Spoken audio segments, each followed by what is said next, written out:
Guys, it's Epic Underworlds, and in today's video, I'm going to be going over my top 5 favorite homemade trading card games. Believe it or not, I've been in the homemade trading card game community for about 3 to 4 years now, and I have been collecting a lot of games since then on the Game Crafter, playing a bunch on Untap and in person, so I'm just fortunate to have been able to do that. And over my years of being in the community, I've seen a lot of card games come and go. I'm going to be going over my top 5 favorite card games, starting off with some honorable mention. First honorable mention is Kingdoms TCG.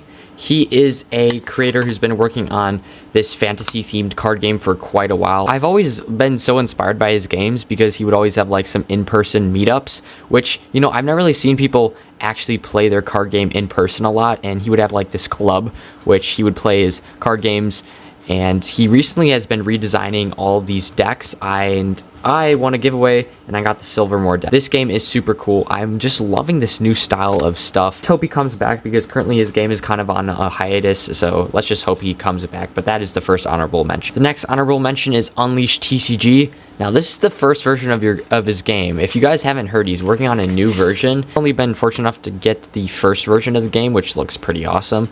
But guys, you have to see his new version because his art has increased quite a bit. And he's been doing, like, if you guys know, he's been doing a lot of old Epic Underworld's packaging design for me. So he's been on my team for quite a while, and I just love this card game, and I can't wait to see where his new game goes. Hey guys, Editor Epic here. I also forgot to mention Card Clash. It's an awesome little trading card game by Havels Groans. Go check it out. The Last 10 Elementals has always been a personal favorite of mine. As you can see, I just played this game because I got the starter deck, or the starter kit, and I played the game, and it went super well. These are the 2 decks all sleeved up, and I just really like this game. I think Jadberry's a big inspiration to everyone in the community, and I just love these all these characters he's created. It's a very unique TCG that, you know, you don't really see card games like this. Yeah, it might be a little bit unbalanced, but hey, it's fun. So this one definitely makes it on the honorable mentions. Now the last 2 card games I just want to mention is Astronomica and Shard TCG. Both of them have been inspirations with me, and I absolutely love the creators. Astronomica's kind of been gone. He comes and goes, but I do have his starter kit. I just haven't played it yet, which really sucks because I really want to get to know this game because I think the theme of it being in space is something. You know, we have Chaos Galaxy, but we don't have something completely dedicated to space. So I just really like this game. And coming in at number 5 is Rune TCG. Now, I have quite a few funny stories about this game. First off, this was like the first TCG I discovered. I even discovered it before Chaos Galaxy. And I bought the basics box, a bunch of packs. Like, I have cards everywhere for this game. This is probably, besides Chaos Galaxy and Wrath of Kors, this is my most bought card game. And I still love it. Yeah, the game isn't that balanced, but I just think this game can inspire anyone. Like, the simple cartoony art really inspired me to be like, hey, maybe I can use my kind of bad art and still make an awesome card game. And that's exactly what I did, and it turned out to work out really well. So I was actually lucky enough to play with his 2 new decks that he never released because his brother goes to my school, which is crazy. So yeah, I can say that I did do something that no one else has done in Rune TCG before, and that's play those 2 decks. I just remember Chinapa Power Lily being the most. I literally drew my whole deck in 2 turns. Like, that's just how insane that deck was. But yeah, that is Rune TCG coming in at number 5. Coming in at number 4 is Chaos Galaxy. Now, I have a lot of cards of this game, so let me just kind of break it down. Okay, so here are all my Chaos Galaxy decks. I have built quite a few of them. I don't play with the Untap community that's into Chaos Galaxy. Well, first off, they just make fun of my decks because, you know, like, I actually buy the physical cards and build them, so of course I don't have the best cards. But I'm still proud of these decks. I think they look awesome.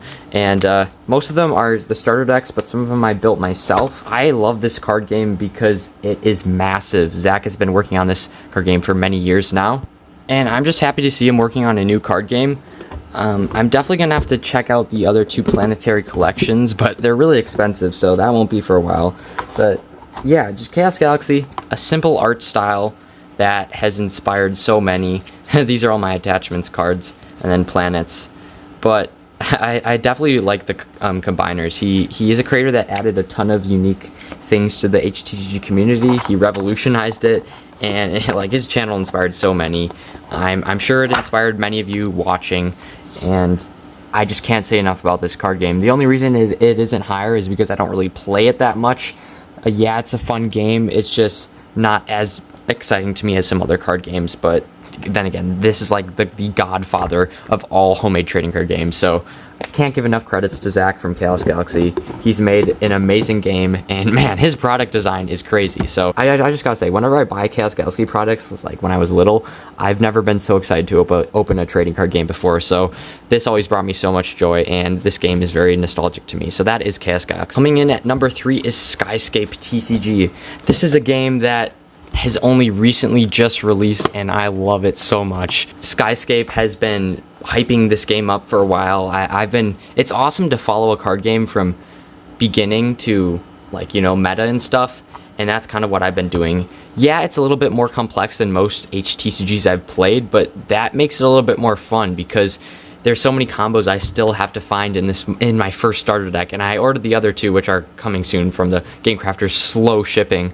But I just can't wait to keep playing this game, because no matter how many times I play it, I'll keep learning new things about this game. And the art is probably the best out of any HTCG on this list, in my opinion. I mean, he has freaking art cards for a reason.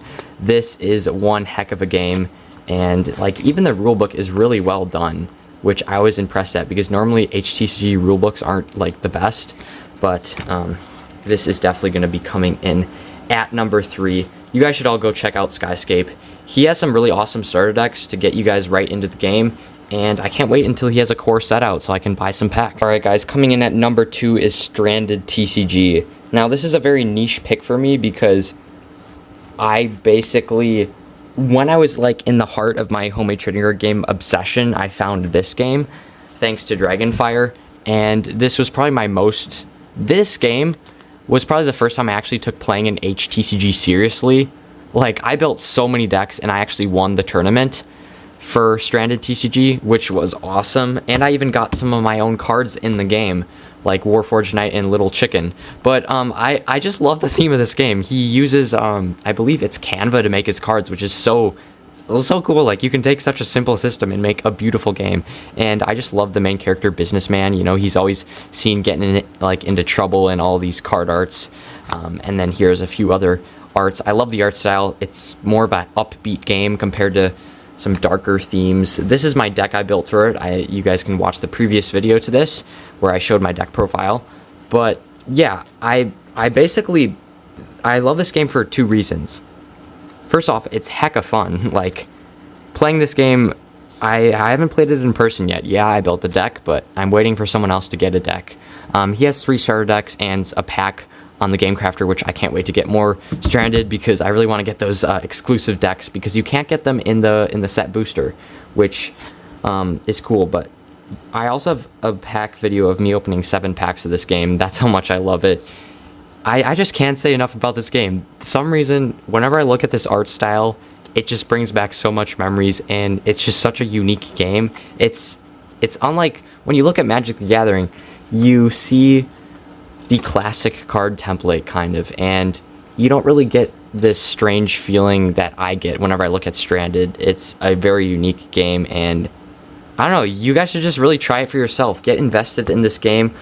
It's on the Game Crafter. Go check it out. And my goal for like the future is to collect a bunch of HTCGs and make decks and play them in person. I think that is a really good goal. And just kind of play them over, because I recently learned that you can play TCGs over Discord call, where you can have your actual deck and just play them over Discord call with someone else who actually has their own deck, which, oh my goodness, that is so much fun, especially with an HTCG. Like, imagine seeing your HTCG played by 2 random people with, like, online with actual cards that they bought from the Game Crafter. I think that's the best feeling ever. And yeah, so that's Stranded TCG coming in at number 2. Wrath of Cores 2. Guys, I can't tell you enough about this card game.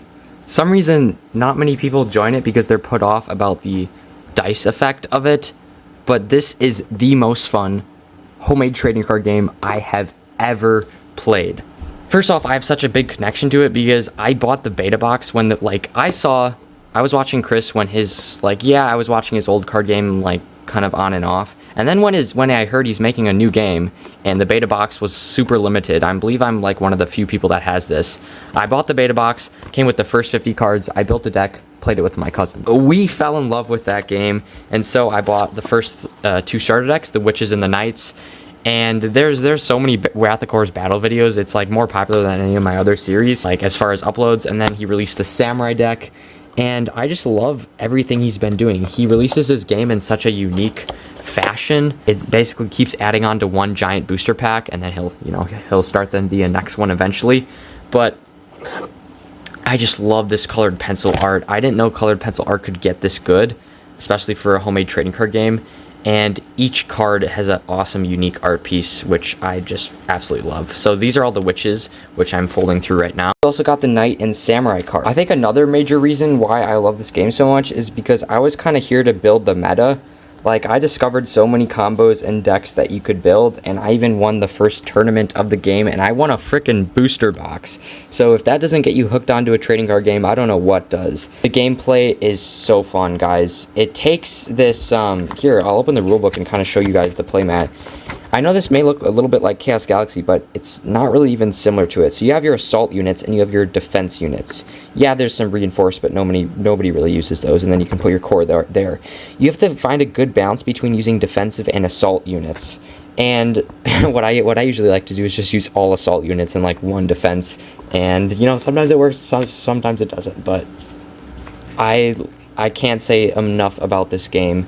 You guys should definitely go check out Wrath of Kor's 2. Don't put it off just because of the combat system. Yeah, like you roll a dice to see if your character hits or not, but then like everything else is pretty much skill-based, where you have to actually build an intricate deck. There's a reason I won the tournament. I actually studied the game, and I built an intricate deck. It wasn't just based on luck. So that's something I would say to anyone like looking to get into Wrath of Kor's, and you can definitely join the Discord server on, go on any one of his new videos and join it there. And yeah, and you can get the cards. What's fun about this game is collecting, because there's X-Glare variants and Glare variants of each card. This is an X-Glare Blood Tree. Like, look how cool that looks. He basically highlights the card with these X-Glare variants. And yeah, you can collect them. They're super fun. And see, like, this is the normal card. This is X-Glare. Awesome stuff. I like Wrath of Kor's for the art.